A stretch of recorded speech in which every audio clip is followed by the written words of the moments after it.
bandiraɓe musidɓe tedduɓe biyankoɓe Pindi TV caggal yettudal en juulate rasulillah sallallahu alaihi wasallam salminde jarnade juurade ñagade duwaw e nilde duwaw en gatti e kattanɗe mawlana moubarak Allah subhanahu wa taala dukkuɗen fattangui tigui rigui wawde arde filande bandiraɓe yewtere men wiyetede lewlewal communication enen gandi ɗo ɗo joɗɗen ɗo no kewɗen wiide kala saaha urmere wona lomto bafal ko bammen Abou Samba Diop hewno joɗade ɗoyti kono hande o lumtini en ɗum noon aussi en mbata sowona etade ƴewde taw ma en mbaɗ ko waɗanno ko ɗum noon enen gondi e yewtere nde ɓe gandanɗa hoore ma ko kañumen goni tigui rigui expert uji fattam lamiji ɗi ganduɗa hoore ma tabarakallah machallah haqqillaji Allah ne udditi ɗum no fewi banggue men nano enen gondi e mawɗo men tedduɗo wiyete ko Abou Gaye en calminimo au passage ko wona ko ɗum banggue men ñamo ga enen gondi e Mohamed Ndim kono mi fuɗɗorata Mohamed Ndim Mohamed jaam Allah walema jam walema jam wetema jam ñallema Alaji Abbas kono ñalɗi mbadi eyyi no sans dépend no weyngo way no aduno leɗori mi salminima ko moƴƴi en calmini mawɗo Abou Gaye en calmini bandiraɓe foof ɓuuri tengtude vraiment e yeɓiyankoɓe oɗo émission surtout ma ndeɗo télévision Pindi en général e tufde nde ganduɗa ko lewlewal communication en calmini bandiraɓe en juurimaɓe également ha joni kadi ko vraiment ko neldude duwaw e goto mo ganduɗa ko terɗe mawɗe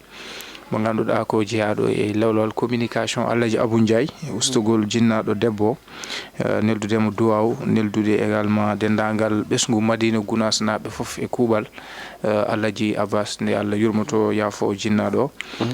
mi salmini bandiraɓe foof ko noon mawɗo Mouhamed Ndima jarama tigui rigui kadi en mbi amin e duwawji ɗi mawɗo Abou Gaye assalamu aleykum waleykum salam wa rahmatullah ceerno Abbas mi salmitimama salmini Mouhamed Ndim en juurima ɗum en ñaguima cellal balɗe juɗɗe e batte no moƴƴi en bayrino nokku o kono ko jaam tan sahaji ko rafiyon tan eɗen mooli Allah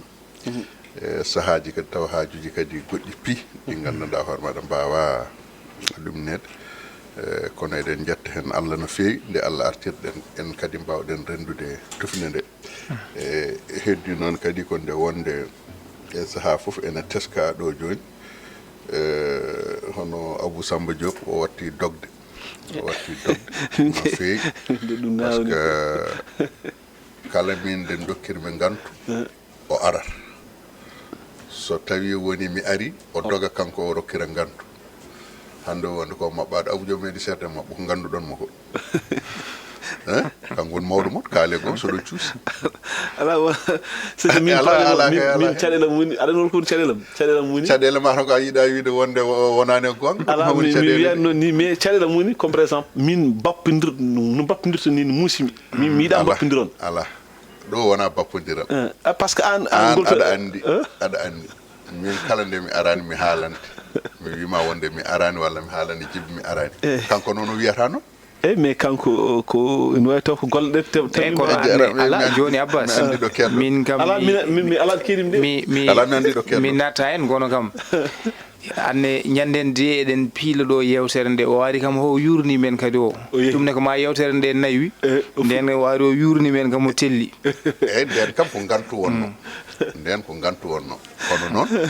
mi ari hami yetti mi tawi golle hande kam so Allah mawɗo o mi yiine fewnane kosam en tanggal manta en e ko way noon kono anda ko woni ala ɗum kam kala mo jiiɗen e yaro ɗum kam hakkillaji fof kotat koye makko kayduɗo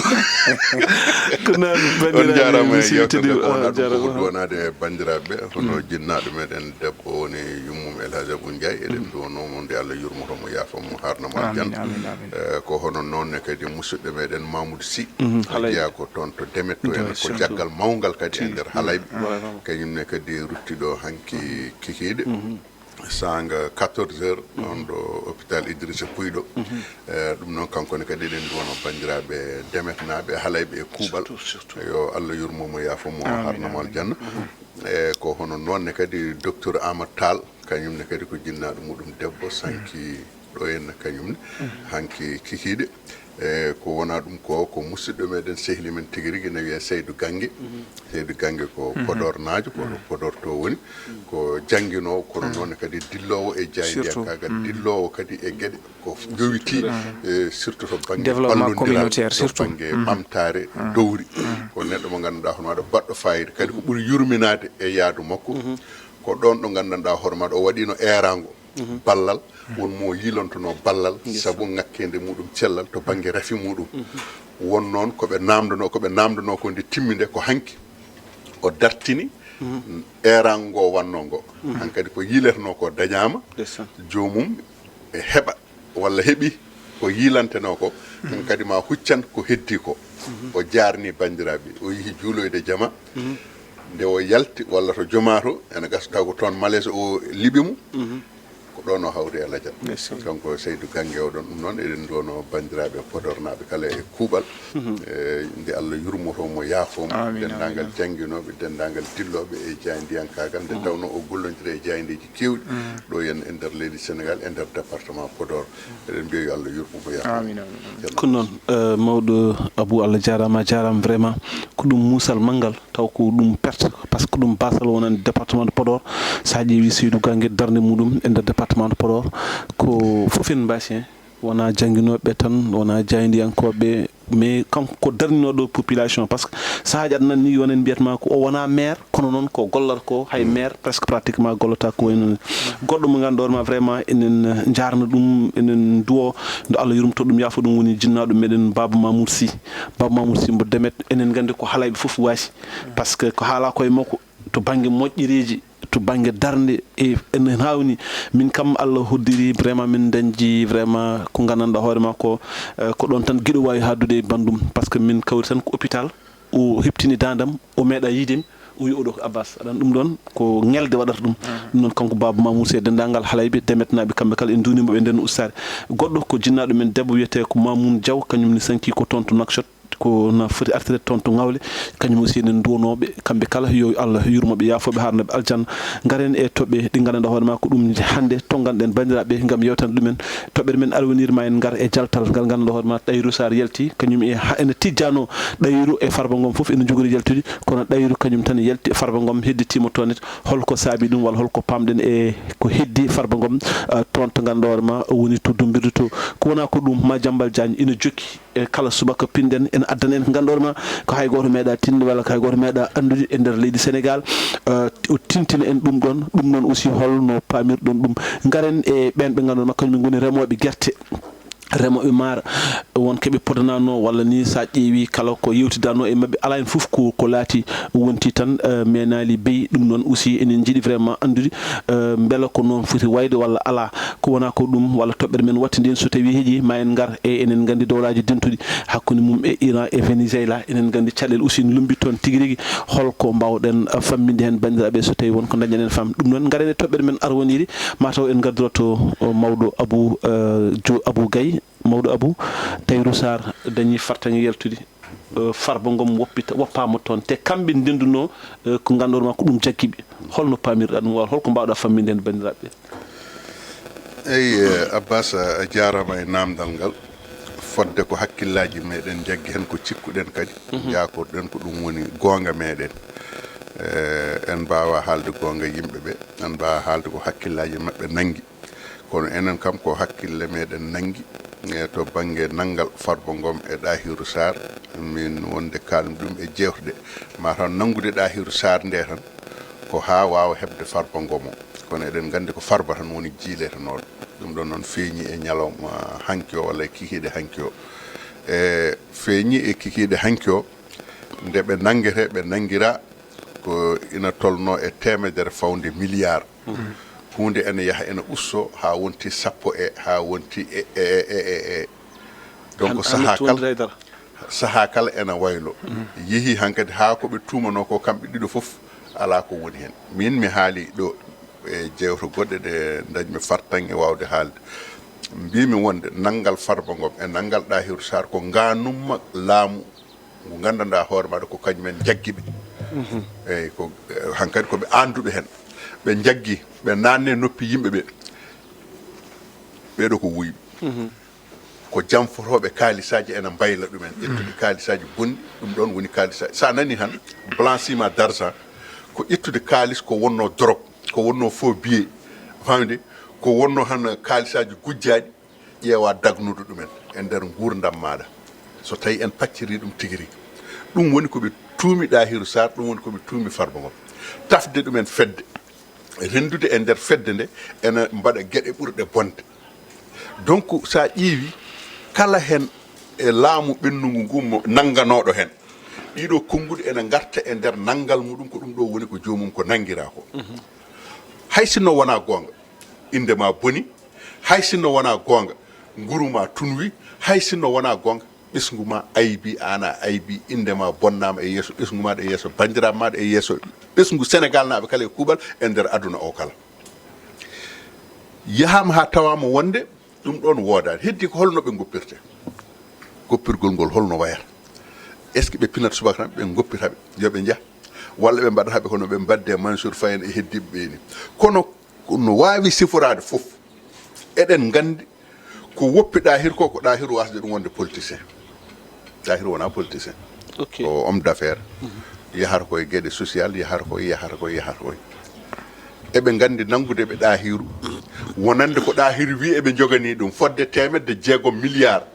eɓe jogani ɗum kañum ɓe tuumi ɗum ko 100 e milliard e nder 600 milliard eɓe jogani ɗum ɗe yoɓe guittu hen 100 et quelques milliards mabɓe ɓe tottamo heddi ko ɓe duttamo ko heddi ko ɓe goppamo yaha lawol makko ɗum o jaaɓi ɗum mete noon kamɓe ɓe jaaɓi ɗum walla ala ɓe jaɓani ɗum Farba koɓe tumno ɗum ko 100 et quelque ene jeeya hen yeehi ha arti e capanɗe tawama ɗum ɗon foof wodani kono noon Farba nangui ɗum ko politique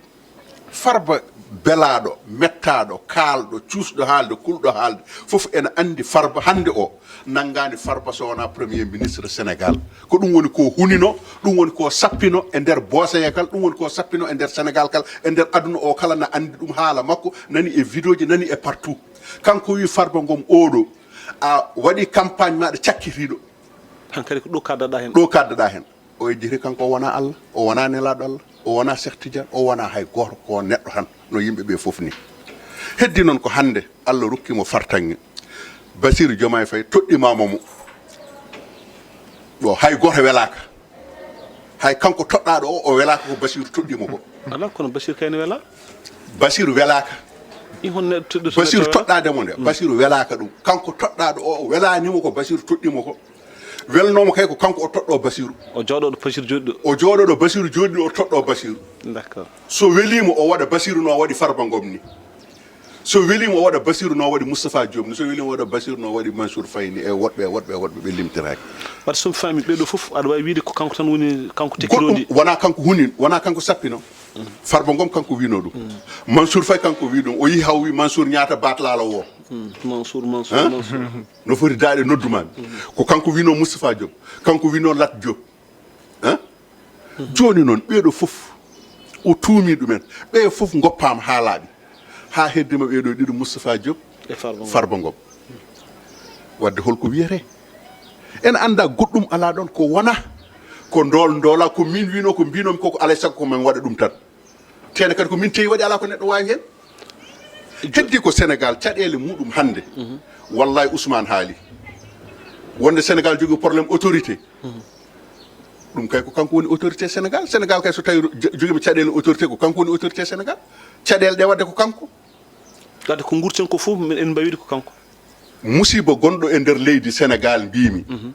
so yiiɗi ɓe gara ɓe ƴetta ɓe jaada hen mbaɗa kam ala ko bonnantumɓe ala ko ɗumninantumɓe kono caɗele ɗe fof hande o ko kanko heddi ko Farba nanggama hanki o yimɓe fof ene ɗaminino goppirgol Dahiru Sarr e goppirgol Farba Ngom kañum en jaadal ala dernière minute parquet financier wiide wonde e min mi yaadani e goppirgol Farba Ngom hol dalilu o tan ko Ousmane wi wonde yo heddo o heddima ene anko ɗon tan ɗum min goɗɗum mi nanggani hen ko wona ɗum Dahiru no wawi woppede yaaha kañum so yeehi Dahiru wona politicien Farba ko politicien so tawi ruttima wonko wawi bonnande en e nder région de Matam paaden ko élection mais asikani jaggal aussi farba ngal hande wona ko dum kadi ɓeyto kadi bonnandeɓe ko ganduɗa makke ɓe jogui ko yakar to banque politique kamɓe koɓe cikki ko farba so tawi ɓe nangi ɗum ha élection ngaji ɗi jonti maɓe keɓ koɓe jiiɗi ko e nder région de Matam goɗɗum ala hen mais est ce que ɗum ene wawi wonde est ce que non mbimi wawi wonde walla wawa wonde kamɓe kam wona kamɓe ni ko kanko Ousmane o e hoore makko ko on yak o jogui so jogaki on yak holko nanguir farba so wona ndolago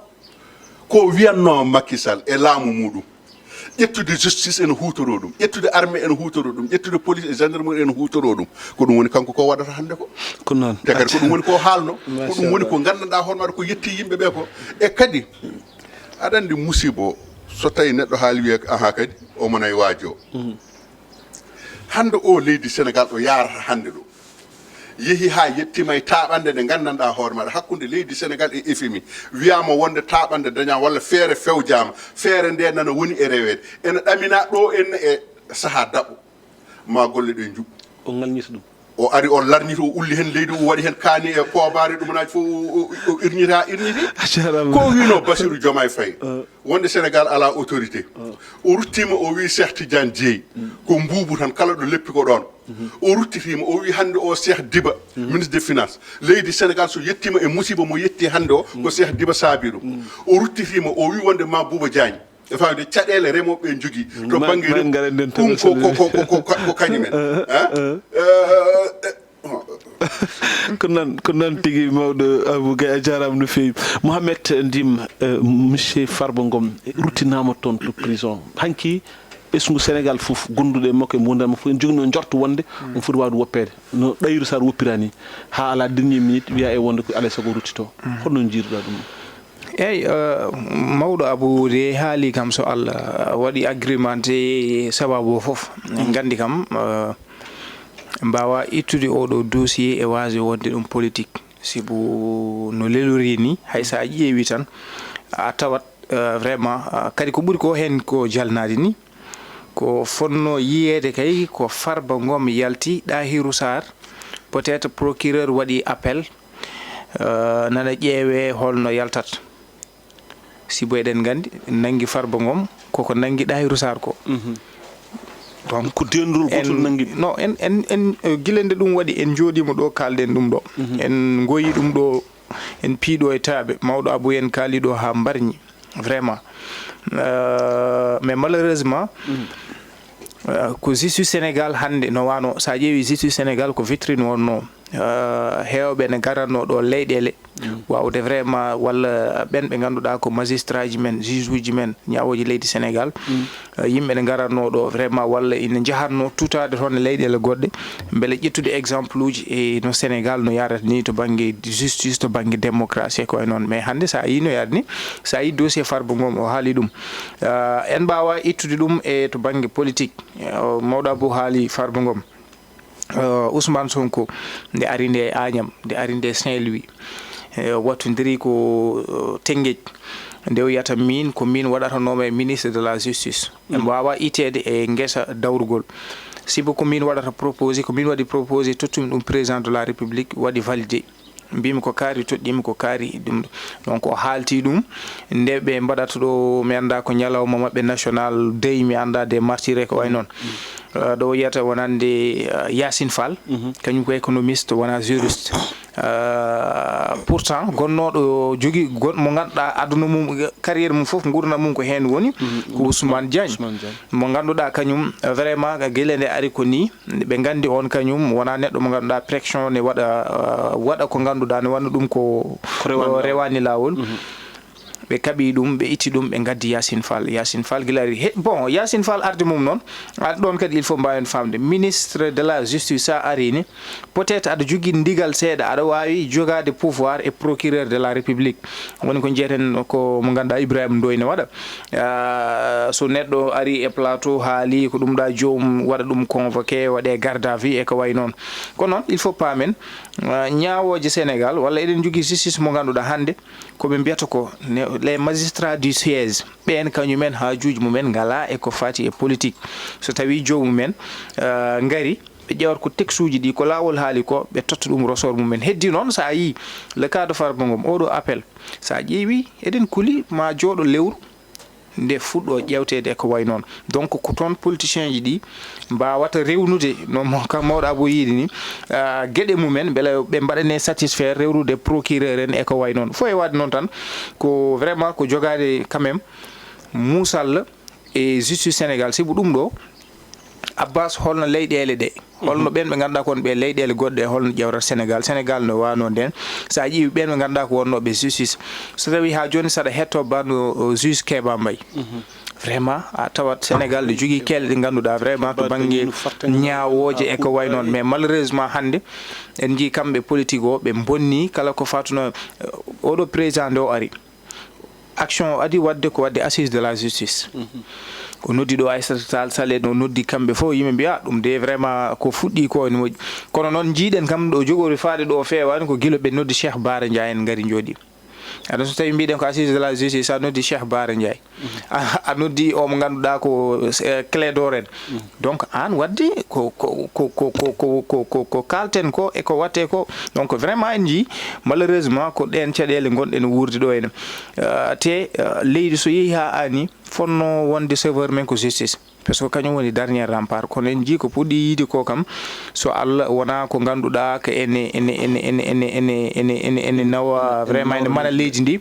e en jii Farba Ngom nanggugol makko eɗen gandi ko politique en mbawa wasde yiide ko politique déjà jomum ene jogui probléme to banggue cellal waɗi nanni waɗi introduire nanni nde hokkete liberté provisoire wawde safroyade ko way noon laamu sallinima ɗum ha hande ari ha ɗo ganduɗen ɗo kam woni hankadi ɗo ɓe mbiyata ɗo hatirdu ɗo kono vraiment en jiino yaari ni e jomum mo ganduɗa ko hande baɗɗo jaltuɗo hanki o ko kañum nanno ɗum toon kalis mo ganduɗa ko dewnoɗo trésor te yimɓe ne gandi kam trésor so tawi kalis naati toon on kalis wawi yiyede ko kalis mo ganduɗa laaɓani fo e waade noon jomumen nanggama ha yimɓe ne goya on nangui ɓen ɓe ganduɗa kalis mumen ko rewi ko trésor joni hol gonɗo l'ordinateur des dépenses donc en jii ɗum ɗon ko probléme kadi Sénégal heddi ko kamɓe no mawɗo Abou yi ni kamɓe politicien ji ɗi ko so tawi ɓe beelama tan ɓe ƴeewat holɗo ɓe ndewi haɓe mbawa tulminde adversaire mabɓe politique kono kam so Abbas so tawi en ƴeewi to banggue structuration de cadrage des règles to banggue ko fatuno e règle ji wonande to banggue ɗum ɗoji men public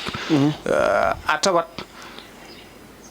wujjude hen yiyede kaari dirsini wona hunde wemde kam so Allah hay so tawi ɗum waɗi wona neɗɗo goto samata koko heewi samata te eɗen gandi en jettoyaki toon ɗo koto banggue trésor kalis rewi ɗo bon jomumen nanggama a cohama fo e wat noon eɗen gandi kam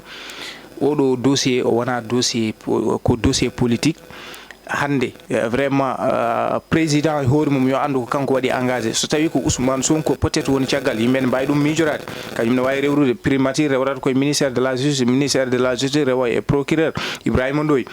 hakkillaji men fof ene nanggui kam ko ɗon kono noon yooɓe gandi le seul responsable ko président de la république nde o ƴetta responsabilité ji makko janggo e jaam tarihi koko heddotoɗo kono kadi janggo e jaam président goɗɗo so ari yooɓe miijo beele janggo e jaam hande komi mbaɗata ko so goɗɗo ari kadi wawata wonde koɓe mbiyata ko règlement ɗum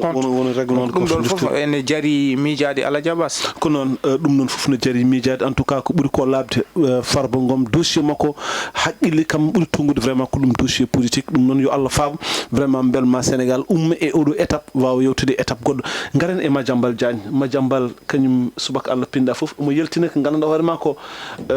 jogorani woppude Sénégal deeƴa sababu ni vraiment wonko ubbitata gandor ma ina hulɓini ina hawni kadi ronkama famede kanko waɗata koko woni holko mbawɗa famminde mbiya on fanno mawɗo holko Madiambal Diagne ubbita heewi ene heewi ko gandanɗa hoore ma hande kala ko huleteno haalede saabu sa ƴeewi ko ɓoyani ko tan hulliti wonde nelaɓe Ousmane Sonko e koye men gaari toon ñagademo yooɓe yo dokkumo beel vraiment hakkude makko Ousmane ene ɗumina te kanko ko jaltinaɗo presque pratiquement leydi ndi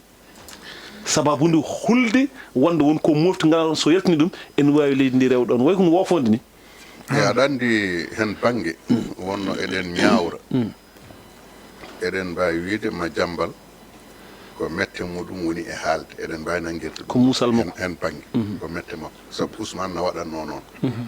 Ousmane Naw wiyatno laamu wi ɗum ni laamu wi ɗum ni laamu yiɗi wadde ɗum ni laamu no yiɗi wadde ɗum ni so tawi en ñaawri on bangere eɗen mbawi wiide Madiambal ko metti muɗum woni ko lirdi kono noonne kadi won banggue kadi eɗen mbawi ñawdude Madiambal ne kadi ko jiiletanoɗo keɓornoɗo tonguede ɓoccitima dogi eyyi ɓoccirgol ngol o ɓocciri o dogi ngol sinno ko Ousmane Kayum ne dañño e oɗon saaha natata prison hande o won hay leydi ndi sago mo wona premier ministre eyyi heddi noon ko Madiambal ɓuurimo ɓulnorde anda saɗa andi koni ɓulnorde si eyyi kañum ɓuurimo ɓultorde eyyi kañum ɓuurimo ɗum waɗi Madiambal ɓultorde muɗum dokki ɗum ko wona e dow muɗum ko kañum woni e fewjanede kañum woni e yiilede Madiambal eñi waɗi feere muɗum yalti leydi ndi yeehi ɗum kala laamu wonmo aɗa wadda so tawi dogi heɓoyi caggal leydi doole ma ustima e muɗum ko kulhuli ma hankadi ɓurata heewde e muɗum kulhuli maɗa ko kanko jaaɗo o wande so tawi kay wona yaadu oya no ngel wiyatno ni kadi GPF oɗo anne maître wona Ngagne Demba Touré wande so tawi kay wona yaadu Ngagne Demba Touré ala Ngagne kay arti kañum Ngagne arti ɗum ko Ngagne koko dogno Ngagne ko dogno heɓoyi diwan Mali en quelque chose comme ça heɓoyi Mali ɗo joni mara o noti o yamta ko reñmo Touré kam so tawi wona ɗum dogdu Madiambal Diagne faynoto holko woni ɗum saabu Madiambal Diagne ko journaliste ko investigateur ko homme politique en même temps ne kadi ko homme d'affaires kadi ene liggodira e président ji kewɗi donc kañum won information ngaji ɗi jogoto e mbaɗon Abou Gaye wawa jogade ɗiɗon information ngaji so tawi noon ala ko heddi so wona laamu dikkimama aɗa heɓori habde e muɗum alay saago laamu kañum jogui e haare nde haɓrata hay maɗa han ko wooda ko ƴetti fawa e dow maɗa ko ƴetti fawa e dow maɗa ko noon raddirma ɗum ƴeewa nanguirdema ɗum par rapport e an armement mo joguiɗa o e ko joguiɗa ko kural hen fof so tawi ko par kural hen fof ngal beddiɗa so tawi ko sondu yitere toɓɓuɗa sa wofi koye ɗakaño piyata donc ɗum waɗi Madiambal ɓe mbawata ko hulde ɗum ala kulowo Madiambal ne so wona PM mo leydi Sénégal kañum ɓurata hulde Madiambal eyi par ce que aɗa e nder kulhuɗe ɗe joni jaafoɗa e nder kulhuɗe ɗe comme par exemple kanko Madiambal ko ɓuuri ko hawnede kala ko hay ala garowo itten ko fotini virgule eyyi aɗa andi so tawi a ƴeewi ko Madiambal ko kamɓe ɓe natti haalde ɗum laamu ngu natti haalde haala Madiambal Diagne yimɓe ɓe nan usto e haalde haala Madiambal Diagne kono noon kamɓe laamu ngu hannde o ɓe kaalata ko Ousmane Sonko e Mame Mbaye Niang holko waɗi ɓe kaala ha Ousmane Sonko e Adji Sarr e par ce que on dossier so memi ɗum tan e memata Madiambal so on dossier so memama tan Madiambal yata ɓe memde ɗum hol sababu ko eɓe mema oga dossier Madiambal gayne ko eɓe memra ɗum gayne wonde e ene wujji capanɗe jeegom walla capanɗe jeeɗiɗi milliards ene jamfi ɗumen ko kalis mo laaɓani ko kalis blanchiment d' argent association malfaiteur nangame gueɗe goɗɗe ɗe gandanɗa o wi komo lawƴi ndimagu makko hannde a faami de o wi komo lawƴi ndimagu makko o lawƴi o waɗat laave ko honneur makko ɗo joni kamɓe ko kamɓe goni e laamu ko wonno Adji Sarr ko ɓe mbino ko fenani ko dola ko takkere ɓe garti ɓe mbi ko Mame Mbaye Niang ko fenani ko takkere yo ɗum ñawti ko Adji Sarr ko kay koko ñawano haade ɓe wiide wonde yo ɗum ñawti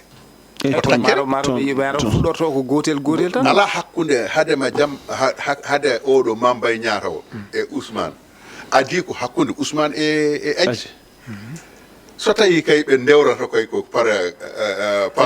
dogue rogere Adji nde kay adi loowede nden kay yo sotte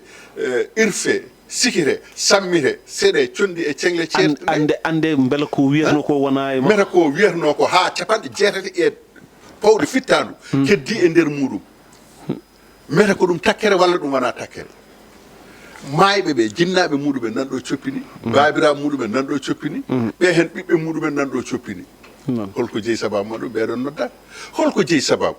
Ousmane Tounkara keɓɗoto wi wonde min komin financé cocktail Molotov dewle kewɗe boni ɗo ko min sababude am bonni ɗeɗon dewle holko waɗi ɓe ɗaɓɓani gartugol muɗum ñaawe neɗɗo kuniɗo ko min waɗi holko jeeyi sababu ɓe mbiyani on yo arte ñaawe holko jeeyi sababu ɓe nangti tan eko Madiambal Diagne ɓe nangti tan eko Farba Ngom eko Moustapha Diop ɓe goppi ko funŋini ko ay ko mbiɗa ko nani est ce que politique dillani hen e bo wona politique dillani hen ko politique woni c'est-à-dire wona tan politique olo politique nani e nder hen kono noonne kadi mata ko mbiyeten koko yomi huɓɓin ɓerde makko ha huɓɓa mi hoynamo hawo hoya hono min no koyirnomi ni meta kankone meta maw hoyir hono nda noon goɗɗum ala hen e hande o Madiambal Diagne wonko ganduɗa hoore maɗa ene haale wona Madiambal Diagne tan haali adi haali ɗum ko président de la république haali ɗum ko ministre des finances wonde Sénégal ɗo henna e 16 mars Sénégal ene foti yobde kina tolno e 300 et quelques milliards francs CFA Sénégal ene foti ɗum yobde hakkude 16 mars e 30 mars Sénégal ene foti yobde kadi 400 et quelques milliards goɗɗi hoto on kalis ummoto holno yoɓirte te en ji e mayirɗo hitade ɓennude 2025 Sénégal joguima probléme salaire uji wonɓe gandanɗa hoore maɗa salaire uji muɗumen ko tarde e ɗon ɗo député ji El Malick Ndiaye wi ko min tan teyi soodi otoji rokki député ji oto fof 5 millions oto fof 5 millions calculteɓe mbima wonde ko 5 oto ari ene fayi e temedere e 65 député 5 oto garɗi ɗi oto fof 5 millions so tawi calculama ko fodde 5 milliards walla ko fodde milliard uji 5 walla milliard uji 5 pawɗi e ɗum ɗon joni on kalis holto ummi e kadi otoji ɗi gardani ene kacce mais ko c'est à dire ay nguɗo laamu wallahi wal kitab mi anda fof holɗo tawaten ay laamu Macky Sall ɓe mbi ɓeɗo ko wujjuɓe eɓe nanga moɓe keeɓi fof moɓe peenu fof ɓe nanga ɓe piye kaso ɓe mbiya ɓe mbaɗa enquête aji ay kamɓe ɓeɗo yoɓe maaya laamu ngu so tawi ɓe mayani e laamu ngu ay ko heeɓi ɓe ko heɓataɓe ko ɓuuri ɗum bonde aɗa andi holko waɗi ɗum Maymouna Dieye holko waɗi o détourni ko 7 milliards ɗi ganduɗa walla 8 milliards panoɗi to henna Kanel e Matam en ɗumanaji Bakel en ɗumanaji bannoɗi 2024 ala o yima ko waɗi weevanene o wi ko o waɗi weev ɓe o wi mbaɗanama weev ɓe mbi keɓani pourquoi ɓe uddita ɗon enquête aji e par ce que kamɓe goni pourquoi assemblée nationale nawata question assemblée nationale pour ɗum ɗo ene ɗiɗo enquête aji yo mbaɗe ha ande e joni holto député ji men ɓe rutti kadi parce que député ji ɗin poti naw ɗum tan haaɗi ɗon tan voilà o ruttiti ɓe ƴetti milliard uji 5 goɗɗi a faami de ɓe mbi wonde eɓe mbaɗa indemnisé e no ɓe mbiyata ɓe ni kadi martiraji martyr ɗum wona caay seyaɗa wallahi oɗo Maymouna mi anda fof holɗo heɓori tawdeni ay ko heeɓi noɓe mbaɗi Aji Bergane Kanouté en ɓe koyni ɗumen e nder o kanko Maymouna oɗo ɓuurata bonde par ce que kanko o heɓori yobde ko wanda ñamdu ɗum noon a jarama mawɗo Abou Gaye sen gari hay soko meftan tan e jubbal e Madiambal hayso tawi wonande elle ɗesɗa wayde kono a ɗuminanima seeɗa mais Madiambal Diagne enen teski kanko kaldo yalti walla kaldo waɗi live walla ko wawi wonde foof vraiment les kulhuli en dañi e leydi Sénégal walla yimɓe ne jogo ko révélation ngaji kessi e nder leydi Sénégal waɗi ɗum ko mawɗo Abou haali ɗum Madiambal hen sahaji ni mbiya beele wona e renseignement ji ɗi gollodirta foye wade noon yimɓe eɗen gandi kam bon c'est vrai que to banggue meccal mum ko journaliste mbaɗo investigué ko ɓurɗo quand même kañumne wawde hebde kabaruji e leydi ndi wa kadi a haali joni ko heewi hen ko ganduɗa so tawi ni ne waɗa omo heewi kam wadde alerte leydi ɗum ɗo waɗi ko gonga bon yimɓe gandi contentieux makko e omo ganduɗa ko Ousmane Sonko surtout mbiyeten walla justice Sénégal kanko kam o ɓuuri hen tumde ko peut Ousmane Sonko yimɓe fof ne gandi a haali nane dossier makko mo ganduɗa ko Adji Sarr omo jeeya e ɓen ɓe ganduɗa ko kanko wonno protégé Adji Sarr ni yaltinde ɗum leydi ndi windi ɗo livre mo ganduɗa ƴetti hen page uji jonɗi o haali hen omo ganduɗa ko Ousmane Sonko walla ni ko livre ni hakkude Adji Sarr Ousmane Sonko wadde eɗen gandi ɗum ɗonne Ousmane Sonko yafata komo fo e wade noon kala ɗo goɗɗo o wawi dañde musel gundo waji goɗɗo o waɗat ko heddi ko noon baɗono Madiambal yimɓe fof ene gandi darde mum Madiambal ko guilay laamu Ablaye Wade eɗen gandi laamu Ablaye Wade o uddanoma en jii vraiment surtout journaliste uji wonɓe aduna presse o no waɗi ɗum relais hare nde ɓe dari ha ni ɗum ɗon vraiment tulmini ko yiyete ko leydi Sénégal donc ɗum ɗo kadi nana watta ko wayni en jii kam waɗi ma on mo ganduɗa ko joom suudu makko e ɓiɓe makko nanguede e on mo ganduɗa ko sehil makko Oumar Mbaye hande ni ɓe ganduɗa ɓesgu makko yalti on heddi ɗo yiyata toujours ko ɗum ɓuuri mo ni mettude holko saabi on mo ganduɗa ko ɗonne kadi ko woni ko mbiyeten toujours ko caɗele justice sibu neɗɗo mo ganduɗa yiyani waɗani an mo ndewɗa o jomum rewde ɗum ɗon tan kañum toñani so Allah ɗum ɗon ne toujours ko woni ko mbiyeten ko tan ko gueɗe badda ni waɗata tulminde ko yiyete ko justice Sénégal justice mo ganduɗa ko jeeɓetenoɗo manetenoɗo partout gueɗe baɗe ni waɗata yimɓeɓe jaaha ha daña ko yiyete ko rupture de confiance e justice sénégalaise fo e wadde noon bon neɗɗo o so tawi a rogki a yiiɗi habde makko o dañani espace o dañani musol ɗon ɗo dari o habtuma so dañi espace o yalti leydi ndi te ko neɗɗo joguiɗo des éléments jogui élément ji ɗi ganduɗa ɗum ɗo ene wawi vraiment ni addude pusgu leydi donc on ko poɗɗo rentede mboɗa yaadi so tawi won waɗɓe pour parler ji mbaɗa beele masala ha hakkude mabɓe ɗum mboɗa yaadi hen par ce que yimɓe fof ene gandi majabal ko bomba baɗaɗo kaste wonko ganduɗa so tawi yaltini ɗum ne jogori addude ko ganduɗa ɓurɓe koɓe mbiyata ko piruji makko ennemi ji makko ɓe ganduɗa ko hande peut être goni koye régime Pastef e ko way noon ne gandi vraiment ko neɗɗo mo ganduɗa wonko mofti ɗum noon peut être so tawi yaltinini wonko addata leydi ndi to banggue deƴal e ko way noon mboɗo sikki wadde masala ha kadi ɗum kam vraiment ko hunde moƴƴere mboɗo yaadi hen so tawi kay ɗum woodi kono noon masala ha so waɗama ene moƴƴi en tout cas Madiambal Diagne ko ɓuuri ko labde o hulliti wonde won nelaɓe Ousmane Sonko en personne gari toon to dowlo France ƴewdemo e ɗum ɗon ne kadi min ɗum ndimi hen tan seeɗa ko mboɗo sikki kadi sutourde moƴƴi Abbas so tawi ɓen mbaɗi koye ko gon so tawi jomumen mbaɗi koye suturu jomum taƴi biye mum yeehi ha France tawa yimo toon ar jodduɗen kaltiden en ƴeewi holno yimɓe mbaɗata arrondir les angles mboɗo sikki de ɗon ɗo ganduɗa oɗon defa ko ɓendan taw beele kadi ene jaari yaltude haalde eyyi mais Mohamed so neɗɗo fimele hakkille wima ya jeeyi haqqille ma déjà o ala o jomum kay nana fima kelle hakkille an aɗano yofto par ce que aɗa andi c'est normal kanko Madiambal Diagne o wima wonde ko arnoɓe ɗo garde koyɗe moƴƴere mi jabtima ɗumen e jabtowon moƴƴol arnoɓe ɗo ne gadde goɗɗum ɓene kadi mi jabtima ɗumen goɗɗum ko ɗum kono so tawi so yonti haalde indeji mumen kamɓe fof mami haal wonde ko arnoɓe gaddi goɗɗum ɓe wana ɓen o jabtotoɗo hen wonde ɓe gari jimmi yiide waɗande o heeɓi yiide wonande so tawi saaha hokki haalde indeji limde goto en foof ma ɗum mami waɗ ɗum kono mbimi est ce que beele ne jarno haalde ɗon ɗo ganduɗa peut être oɗon koyɗe par ce que hande kanko il a intérêt omo jogui ko leydi ndi ɗo secret d'état ala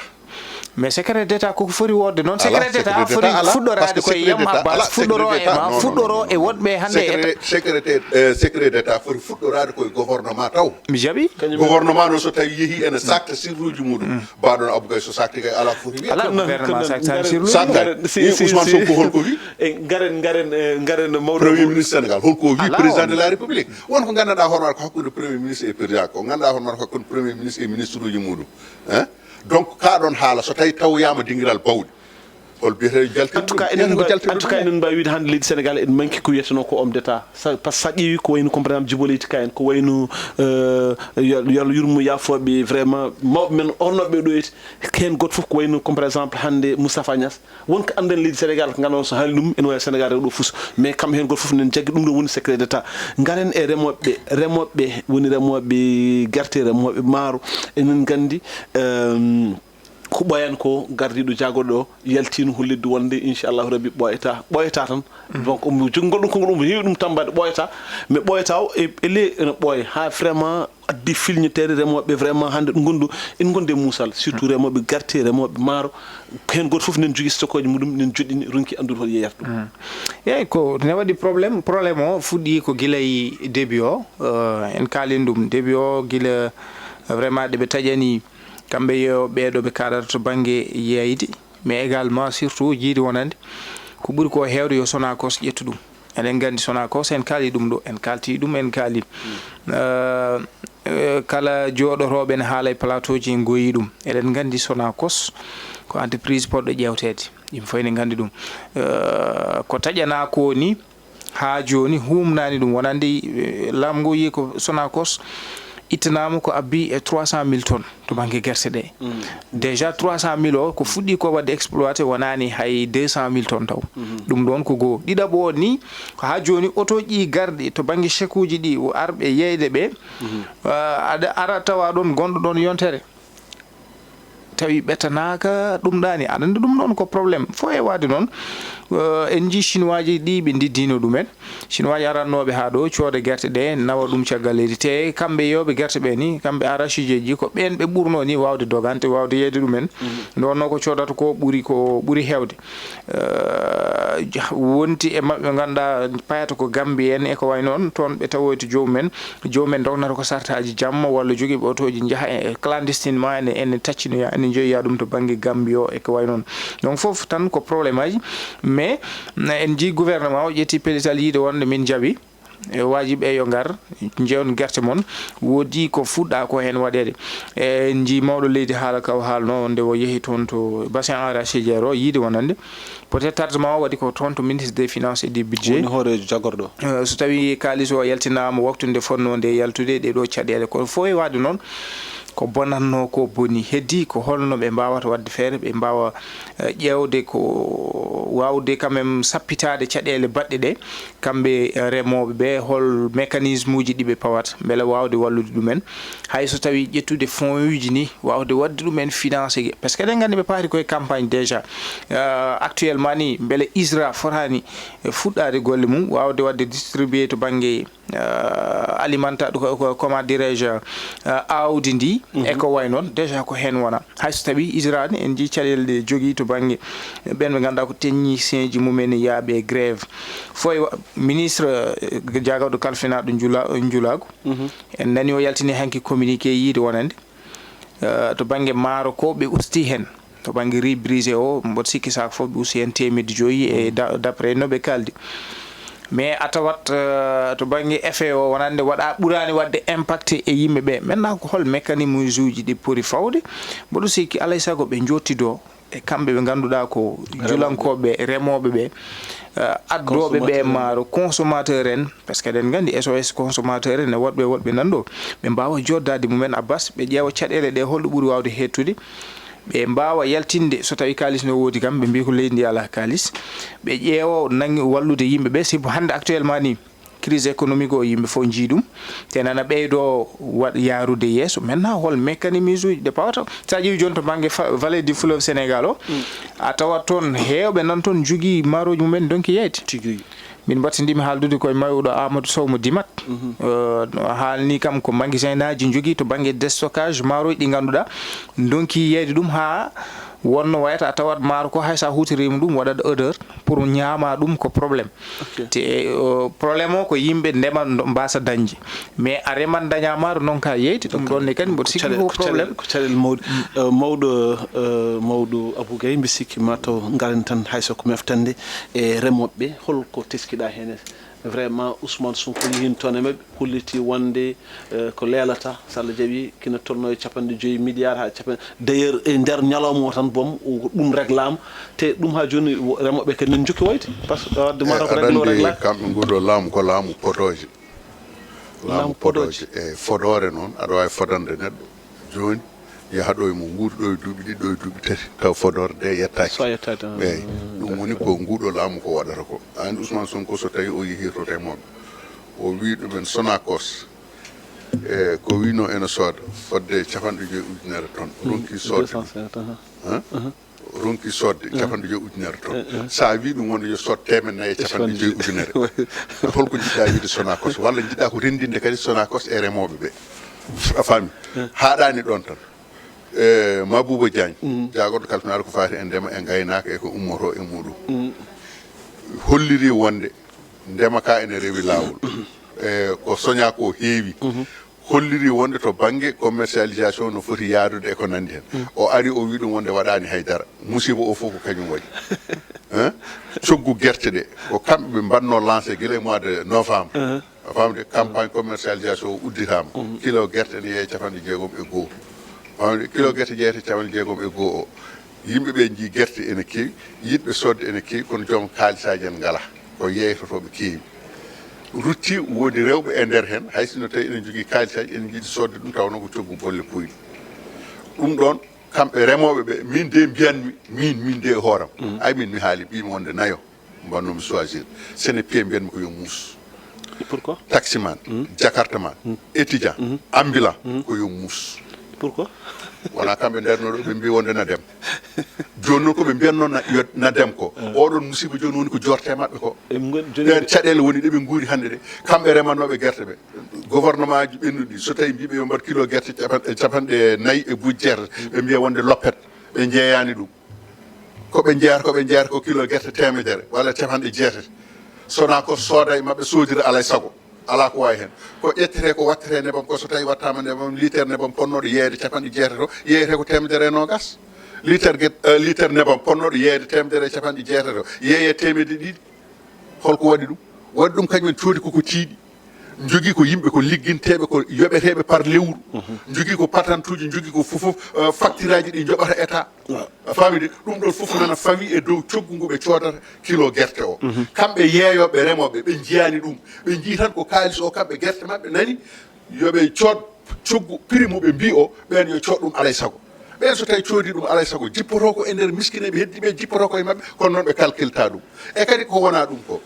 laamuji ɓinnuɗi mbaɗanaɓe situation awdi ɓe totte gratuitement ɓe totte engrais ɓe totte fofof ɓe ñamle kalisa tracteur uji ɓe mbaɗane subventionné à 50%, tracteur ponnoɗo jarde 60 millions tottirɗa tracteur 5 millions ko heddi ko hoto woni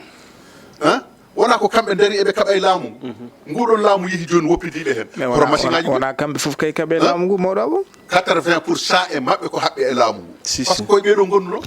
joni noon ɓeɗo gaari ko mbiyanno to heno ko par ce que nani premier ministre haali wonde ko laamu ɓennungu en andi ko woni hen kono noon jaɓaniɓe ɗum kamɓe noon ɓe ko jaɓaniɓe ko kamɓe ɓe jaɓantaɓe ɗum saabu ɓe kulaniɓe non wi ɗum woni ko woni ɗon ko joni noon mo woppani président de la république woppani ministre de l'environnement woni Abdourahmane Diouf woppani ministre des finances woni Cheikh Diba mo gandanɗa hoore maɗa ko kañum jembunoɓe a famde ene yaada e makko kala ko wino e nder dette caché hande o wi wonde musiba garɗo e remoɓe ɓe to banggue commercialisation ko Cheikh Diba fonno yiiloyade kadi nde foti yiiloyade nde yiiloyaki nden joni o fukke muɗum musiba o o ruttiti e nder oɗo Mabouba Diagne o wi wonde kañum woni kalfinata ko fati e ndema toppitaki ndema kano yaade ndeke ko haalantuno ko fof ko hen joni kanko teppiti paɗe makko o ari haw yidiremo o andi ndeke Mabouba Diagne ko haalanɗo ko fof ko fenade ko musiba bonɗo ko mo joowi e remoɓe o ruttiti kadi o wi wonde Serigne Gueye Diop kañum woni kalfinade ko fate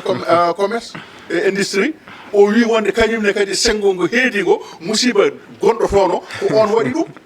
joni noon an ko an woni premier ministre ɓeeɗo ko an suuɓi ɗum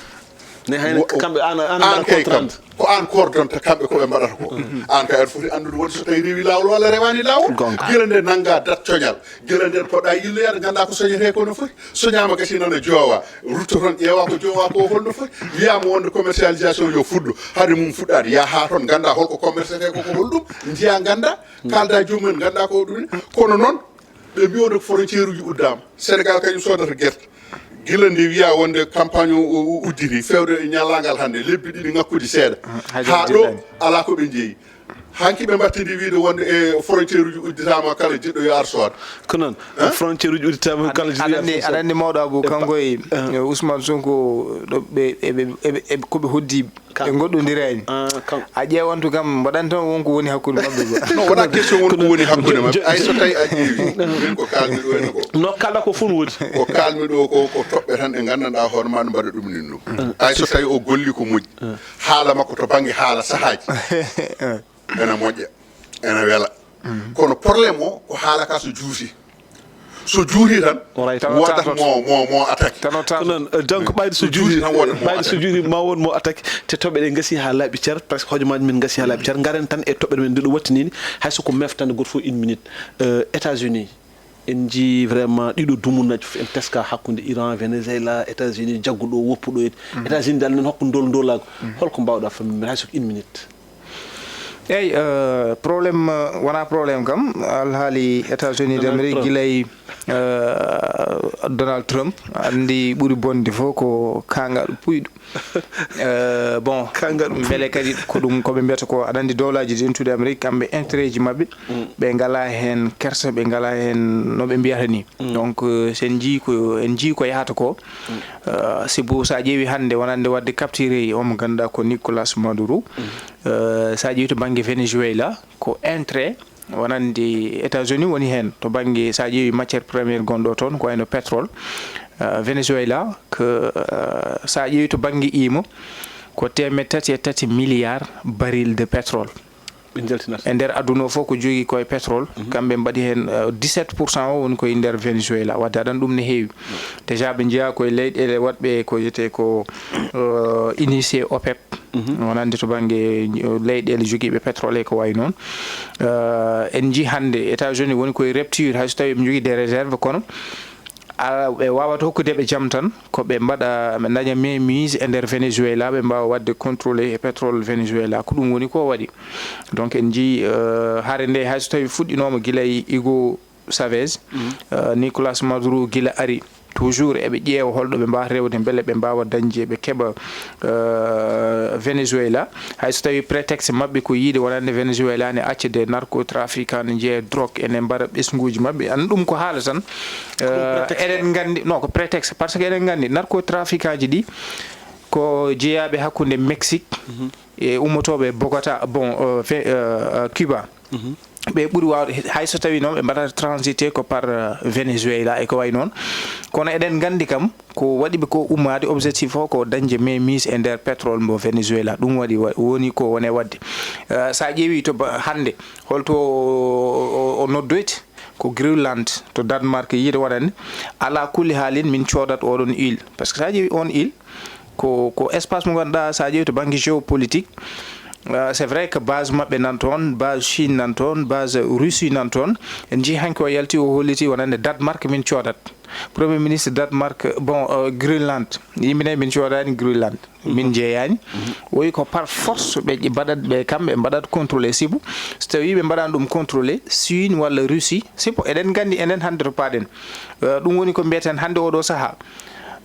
sa ƴeewi politique aji men ɗo jarateɗen ɗo ha joni a ƴeewi géopolitique aduna o no yarata ni hannde a hulat a tawat enen kamɓe men ɓe koko ɗani tan ha kari aduna o ɗo yarata ɗo e hannde ɗo gonɗen ɗo a tawat vraiment enen en puɗɗaki ni boom hannde sa ƴeewi hannde bloc aji dariɗi ɗi États-Unis nana dari banggue sa ƴeewi les BRICS Chine Russie ko wayno Brésil ko wayno ni joni natti hen même pays d'Afrique ko wayno Éthiopie Égypte en e ko way noon Corée du Nord en ɓen nana banggue sa ƴeewi OTAN France en Belgique en Canada en Allemagne en voilà ɓen kañumen nana banggue a yiyama ala kulli haalin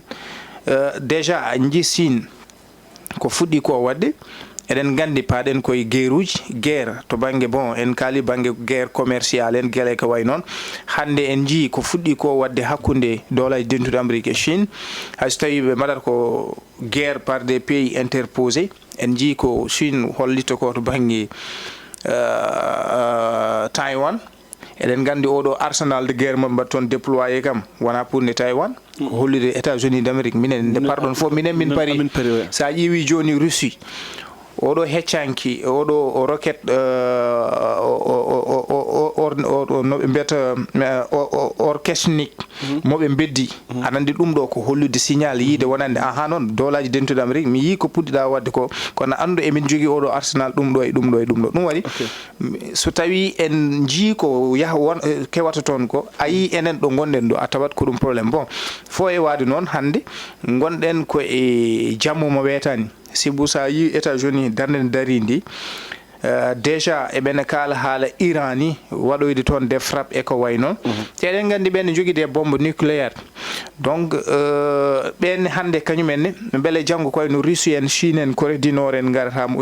nedde fo e wadde noon ko caɗele bon États-Unis yimɓe fof ene gandi kañum so tawi intérêt mum darima to banggue a tellima ko ɓe mbiyata ko to banggue loi ji international walla leyɗele ɗe ko ndendi mbi ɗum ɗo e ɗum ɗo a fota ɗo dosɗe ko way noon kamɓe ɓe goƴa ko ɗum woni koɓe gone wadde heddi noon ko caɗele hokkata en jangde tan enen leyɗele men goto hen foof hankkadi foti ƴettude responsabilité mum ƴeewa ɗo bammiɗa annene soit ko BRICS soit ko OTAN soit ko dolaji dentuɗe Amérique kono gandi kam position maji to banggue vraiment blocage ɗi darima gonɗen koye jammaji neɓɓiɗi kulɓiniɗi wadde eɗen foti ummade guerre commercial guerre to banggue armée guerre to banggue vraiment intelligence artificielle e ko way noon donc ko ɗum caɗele Abbas en mbawa mbaɗande noon hojomaji gasi danaka mawɗo Abou hakkude États-Unis tan beele ko doole tan oole tan jogui walla hon pamirɗa ɗuman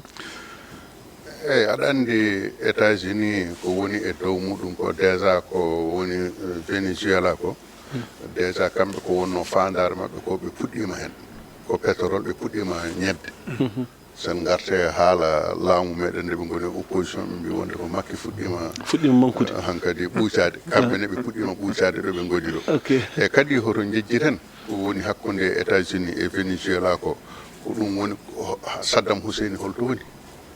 holko ɓe piruno Saddam wona doole holko ɓe mbaɗirno ɗum ko kamɓe puusi Saddam ɓe puusi Irak afandi ha waɗi attaqué Kuwait afandi ha haare nde fuɗɗi ɓe duttiti ɓe mbappi ɗumen ɓe goni contre muɗumen ɓe payta Kuwait ɓe mbi wonde ɓe mbaɗa ɗumen soutenir te ɓe namdaki hay mbuɗu États-Unis holɗo natata ƴetta bombe goto mo ganduɗa hono ko plus de 100 milliards mbiya ha rokkira ɗum gratuitement États-Unis ne jogui nden ɗuma c'est à dire ay won balle ɗe ganduɗa hono en ummotono toon ene gara gayna e leyɗe Afrique ɗe balle ɗe wona balle ɗe ko gostigo woni ɗon mi addante ɗum ɗo wooda ko tottuɗami gayan donc ko woni Venezuela ko ala so wona ndolako d'ailleurs sa ƴeewi ko wiyomo ko ittiri o ko Nicolas ko omona maire o Danemark omona maire o to ene Iran omona maire o Guyana c'est à dire ɗeɗo leyɗele koye leyɗele golfe jeeya koye leyɗele pétrole jeeya ko OPEP jeeya donc so tawi ɓe mbawi wadde contrôlé fof hono no ɓe mbaɗiri contrôlé haaɓe keeɓi Kuwait haaɓe keeɓi Irak haaɓe keeɓi leyɗele goɗɗe e gadi aɗa andi probléme o kadi ko leyɗele keerodirɗe ɗe caɗele muɗumen ko so tawi wonɗo joom doole ummi attaqué leydi gosir heddiɓe gonata koye jalde gona fuɓɓude kelle so haaɗino e mofde juuɗe tan ko jaam kono gonata koye jalde gonata koye fuɓɓude kelle ene mbiyat c'est bien c'est bien c'est bien kono noon ko heddi koyne kadi kamɓe koɓe mbaddata ko fof ɓe mbaddata tan ko kala ɗo ɓe jii intérêt eɓe gandi ɗum ɗo so tawi kamɓe ɓe goppi ɗum Russie ene wawi nadde hen walla Chine ene wawi nadde hen ɓe etoto ko heɓide ɗum doole ɓe gara ɓe jooɗo ɗon ko adinde ɓen ene gara ko heddi ko ɓen haade muɗumen adda taw wonata hankkadi ko haaluji e négociation ngaji ɗum ene wawi ƴettoyde temps mo ƴettoto kamɓe taw woodi koɓe dañi e koɓe jiilorno ko machallah Allah jarama on jarama mbiɗen mon waɗa mon privé hay goto moon mi rokkitta konngol ko salminde tan e weltanade dendagal yeeɓiyankoɓe e wiiɗo aussi enen paadi critique aji no mbawi ardude foof inchallah rabbi man mbaɗa ɗum consommé ɗum noon aadi hakkude meɗen ko lawol gongol so Allah lamɗo jaaɓi assalamu aleykum wa rahmatullah